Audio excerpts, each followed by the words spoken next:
Delhi budget में महिलाओं को मिला उपहार। आसन्न लोकसभा चुनावों के मद्देनजर दिल्ली सरकार ने इस वर्ष के बजट में आधी आबादी को साधने की सफलतम कोशिश की है। दिल्ली सरकार का प्रथम बजट पेश करने से पूर्व दिल्ली सरकार की वित्त मंत्री सुश्री आतिशी ने दिल्ली के पूर्व वित्त मंत्री श्री मनीष सिसोदिया के घर जाकर उनकी माता श्री का आशीर्वाद प्राप्त किया व श्रीमती सिसोदिया से स्नेहिल मुलाकात की। दिल्ली विधानसभा में वित्त मंत्री सुश्री आतिशी ने दिल्ली सरकार का 10वां व अपना पहला बजट विधानसभा पटल पर पेश किया।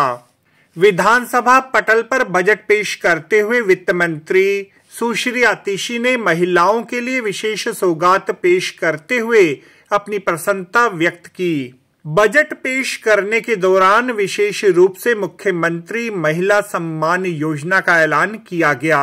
अध्यक्ष महोदय, हमारे परिवारों में जब भी कोई बेटी या बहन ससुराल से आती है तो उसके बड़े भाई या उसके पिताजी उसके हाथ में कुछ पैसे थमा देते हैं, क्योंकि वो चाहते हैं कि उनकी बहन या उनकी बेटी को अपनी ज़रूरतों के लिए किसी से कुछ मांगना ना पड़े।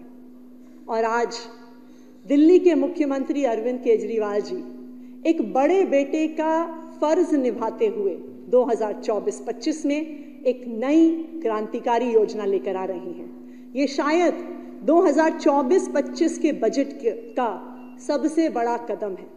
इस योजना का नाम है मुख्यमंत्री महिला सम्मान योजना और इसके तहत 18 साल की उम्र से ज्यादा की हर महिला को 1000 रुपए प्रति माह की सम्मान राशि।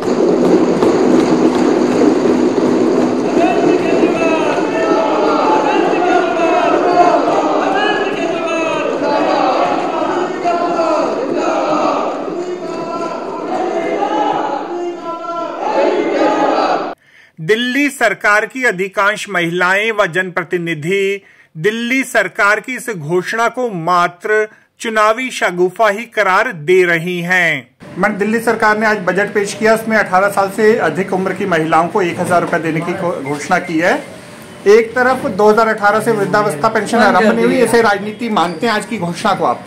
राजनीति की है। आपने देखिए जिस व्यक्ति ने 2018 से विधवा पेंशन बंद कर ये वृद्धावस्था पेंशन बंद कर रखी है, आप सोचिए वृद्ध लोग, एक 60 साल का आदमी को सरकार भी रिटायर कर देती है, वो भी मानती है कि काम नहीं कर सकते। उन लोगों को सड़कों में काम करने को उन्होंने मजबूर किया है।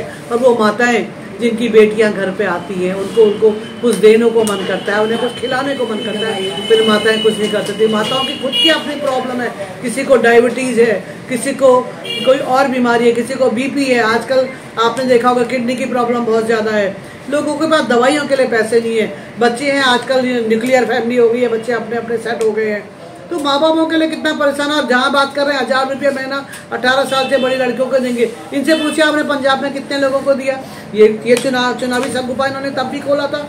तो मैं आपसे पूछती हूँ, हाथ कंगन को आरसी क्या, आप पंजाब का रिकॉर्ड ले आइए कि इन्होंने कितनी बहनों को, कितनी मेरी बेटियों को, कितनी मेरी बुजुर्ग माताओं को 1000 रुपये दिया। उतना ये दिल्ली में भी दे देंगे। इन्होंने बोला हम दिल्ली में पानी माफ कर देंगे, बिजली आप कर देंगे। पानी के इतने बड़े बड़े, अब ये कहते हैं कि दिल्ली मोदी जी को उसको सेटलमेंट करना चाहिए। किस चीज का सेटलमेंट करना चाहिए? पानी आपके पास, बिल बनाते हैं आप, पानी को फ्री देने की घोषणा करी आपने, सारा काम आपका। और जब आप परेशानी में फंस गए तो आपको मोदी जी नजर आते हैं। कल तो आप ये भी कह दोगे मोदी जी मैंने घोषणा करी थी मेरी सारी बेटियों को 1000 रुपये महीना दो, ये तो आपकी ड्यूटी है। देखिए, इन लोगों को सिर्फ गाल बजाने हैं, कुछ नहीं करना। मुख्यमंत्री महिला सम्मान योजना को क्रियान्वयन करने के लिए बजट में 2000 करोड़ रुपयों का प्रावधान किया गया। विदित रहे कि राष्ट्रीय राजधानी क्षेत्र दिल्ली में वर्ष 2018 से वृद्धावस्था पेंशन का कोई नया फॉर्म नहीं भरा गया। इस संदर्भ में सरकार का तर्क है कि वृद्धावस्था पेंशन के लिए नए फॉर्म स्वीकार करने के लिए सरकार के पास पर्याप्त मात्रा में धन उपलब्ध नहीं है। मैडम, आज दिल्ली गवर्नमेंट ने अपना बजट पेश किया है और उन्होंने ऐलान किया कि 18 साल से अधिक उम्र की जितनी महिलाएं हैं उनको हर माह 1000 रुपए देंगे। किस दृष्टि से देखती हैं आप? दिल्ली सरकार ने जब से आई है तब से उसका वोट बैंक सिर्फ एक ही बात पर आधारित रहा है, वो है फ्री का कोटा। और शायद उन्होंने पहले महिलाओं को लालच पहले भी कई दिए, यहाँ तक कि जब ठेके खोले गए तो उनके लिए पिंक बार के नाम से उनके लिए खोला गया और उसका नतीजा ये रहा कि महिलाएं अपने आदमियों से पिटती रही, क्योंकि उनके हस्बैंड ये कहा करते थे कि वहाँ से फ्री में मिलता है, वहाँ पे इतने डिस्काउंट में मिलता है और हमें शराब ला के दो। और हमने गली गली में रोड पे हमने महिलाओं को रोते हुए देखा।